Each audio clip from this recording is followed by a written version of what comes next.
दिल्ली के उत्तर में स्थित बुराड़ी कॉलोनी में एक साधारण सा घर खड़ा था।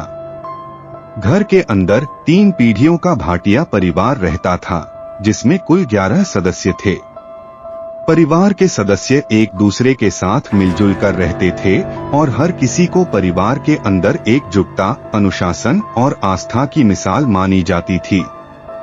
पड़ोसी उन्हें सजीव, दयालु और ईश्वर से जुड़ा हुआ मानते थे। लेकिन इस खुशहाल परिवार के भीतर कुछ गहरे रहस्य और कष्ट छुपे हुए थे। प्रत्येक सुबह उनके घर के किराने की दुकान के शटर चुपचाप खुलते थे। घर में एक छोटा सा मंदिर था, जहां से प्रार्थनाएं गूंजती थीं। परिवार के छोटे बच्चे स्कूल जाने के लिए तैयार होते, जबकि बड़े लोग घर के अन्य कार्यों में व्यस्त रहते थे। कोई भी नहीं जानता था कि इस शांतिपूर्ण दिनचर्या के भीतर एक गंभीर और अंधेरे रहस्य पल रहा था। 30 जून 2018 को, जैसे हमेशा होता था, दिन खत्म हुआ और बुराड़ी कॉलोनी के लोग सोने गए।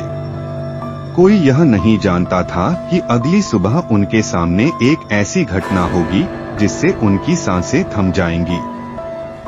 अगली सुबह एक पड़ोसी ने देखा कि दुकान बंद पड़ी थी। उसने दरवाजा खटखटाया, लेकिन कोई प्रतिक्रिया नहीं मिली। धीरे धीरे और लोग एकत्रित हुए और एक ने दीवार पर चढ़कर घर के अंदर देखा। जो उन्होंने देखा वह किसी के भी कल्पना से परे था। छत से लटकते हुए 10 शवों को देखा गया। आंखों पर कपड़ा बंधा हुआ था, हाथ पैर बंधे हुए थे और मुंह में कपड़ा ठूसा हुआ था। उनके नीचे एक स्टूल पड़ा था जो गिरा हुआ था। 11वीं लाश, जो दादी की थी, एक अन्य कमरे में बिस्तर के पास पड़ी मिली। अब पूरी कॉलोनी में हड़कंप मच गया। पुलिस की सायरन से सुबह की शांति टूटी और घटनास्थल पर भीड़ जमा हो गई। यह खबर जैसे ही देश भर में फैली, लोग हैरान रह गए। एक परिवार एक ही रात में खत्म। कोई संघर्ष के संकेत नहीं, कोई चोर नहीं, कोई लूट नहीं, बस सन्नाटा, रस्सियां और कुछ रहस्यमय छायाएं। जांच शुरू हुई और पुलिस को अलमारी में एक डायरी मिली जिसमें कई पन्ने रखे थे।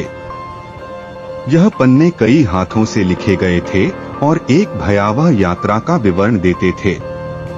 यह पागलपन नहीं, बल्कि एक ऐसी आस्था थी जो मौत में बदल गई थी। ललित, परिवार का दूसरा बेटा, वह था जिसने दावा किया था कि उसे उसके मृत पिता की आत्मा से मार्गदर्शन मिल रहा है। वह कहता था कि पिता की आत्मा उसके माध्यम से परिवार को समस्याओं का हल बता रही थी और अनुष्ठान करने के निर्देश दे रही थी। शुरुआत में परिवार ने इसे नकारा था, लेकिन ललित के दर्शन से छोटे छोटे चमत्कार दिखने लगे।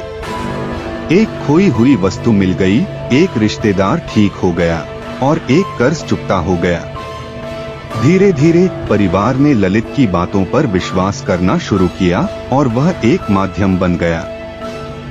डायरी में रोजाना पिता के निर्देश दर्ज किए जाते।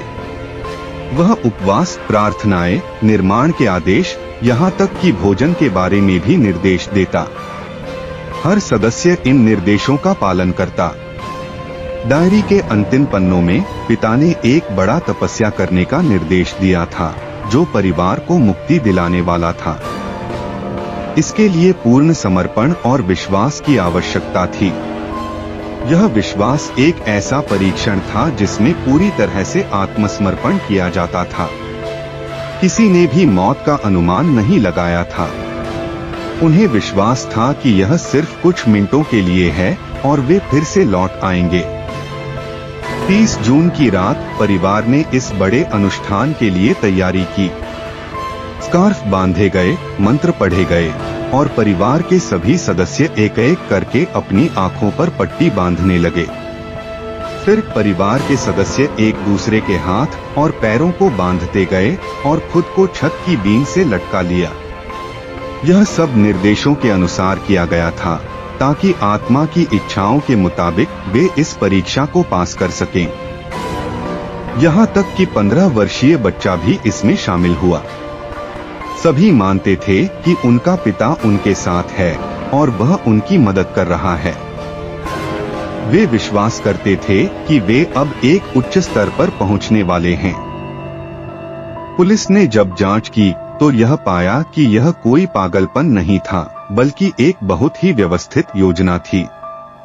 सभी ने बड़ी शांति से यह काम किया था, एक तरीका, एक प्रक्रिया। यह किसी एक व्यक्ति के निर्णय का परिणाम था, जो परिवार के विश्वास को रास्ता दे रहा था।